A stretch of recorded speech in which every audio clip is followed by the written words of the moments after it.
Doctor صاحب اکثر دیکھا گیا ہے کہ اس معاملے میں جو خواتین ہیں وہ مرد حضرات سے بھی کہیں زیادہ آگے ہیں تویز کے معاملے میں، تو آپ یہ بتائیے کہ اس کی اصل کیا وجہ ہے؟ کیا یہ معاشرتی یا نفسیاتی پہلو کی وجہ سے ہی اس کی کوئی اور وجہ؟ اصل میں جو خواتین ہوتی ہیں عموماً خواتین جو ہوتی ہیں نا، ان کا معاشرتی ویژن تھوڑا کم ہوتا ہے، گھروں کے اندر محدود ہوتی ہیں، اور اکثریت جو ہے وہ ناخواندہ بھی ہوتی ہیں، تعلیم کی کمی بھی ہوتی ہے،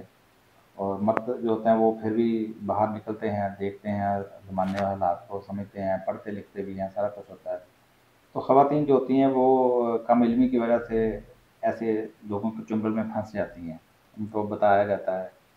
اچھا، اس کی ایک وجہ یہ بھی ہے تو جو ہمارے اندر معاشرتی ناانصافیاں ہیں وہ بھی اس کا سبب ہوتی ہیں، اس کی جو حق تلفیاں کی گئی ہوتی ہیں خواتین کی، تو اب وہ اندر و اندر انتقام لینے کے لیے جو ہے نا وہ ایسا بابا تلاش کرتی ہیں کہ جو اس کو دشمنوں کو مزہ چکھا سکے، یا ان کا خاوند جو ہے وہ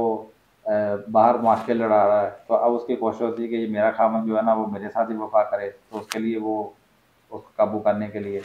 کبھی اس کی ساس جو ہے اس کے ساتھ بدسلوکی کر رہی ہے، وہ اس کو قابو کرنے کے لیے، کیونکہ ان کو شارٹ کٹ دیا گیا ہے نا، کہ شارٹ کٹ یہ نہیں کہ آپ گھر میں خدمت کرو یا ان کو کس طریقے سے اخلاقی طور پہ مینج کرنا ہے، اخلاقی طور پہ مینجمنٹ کے بجائے اس کو نیگیٹو طریقے سے بتایا جاتا ہے کہ تم سانس کے پانی کے اندر، اس کی چائے کے اندر، دودھ کے اندر فلاں تویز گھول دو، اور یہ ظالم اس حد تک بھی پہنچ جاتے ہیں کہ ان تعویذوں کو جس سیاہی کے ساتھ لکھا گیا ہوتا ہے اس کے اندر زہریلی چیزیں تک بھی استعمال کر لیتے ہیں، منشیات تک استعمال کر لیتے ہیں۔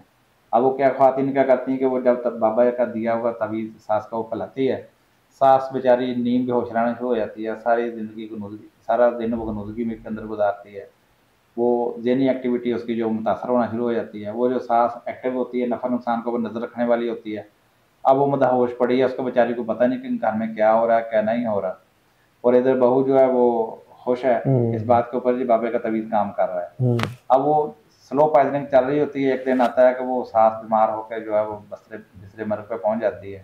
اور ادھر یہ خوش ہو رہی تھی کہ بابے کا طویل کام کر رہا ہے، دشمن میرے راستے سے ہٹ گیا۔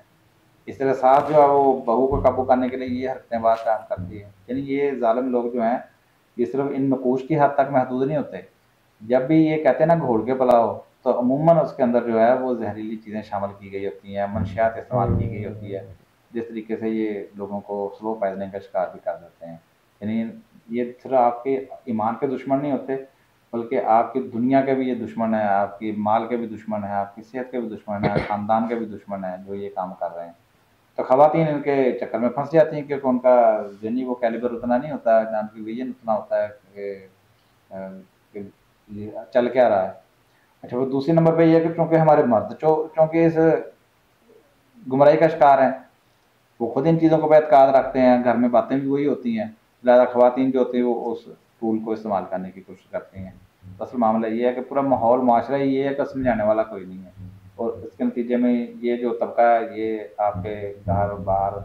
خاندان ہر صحت ہر چیز کو یہ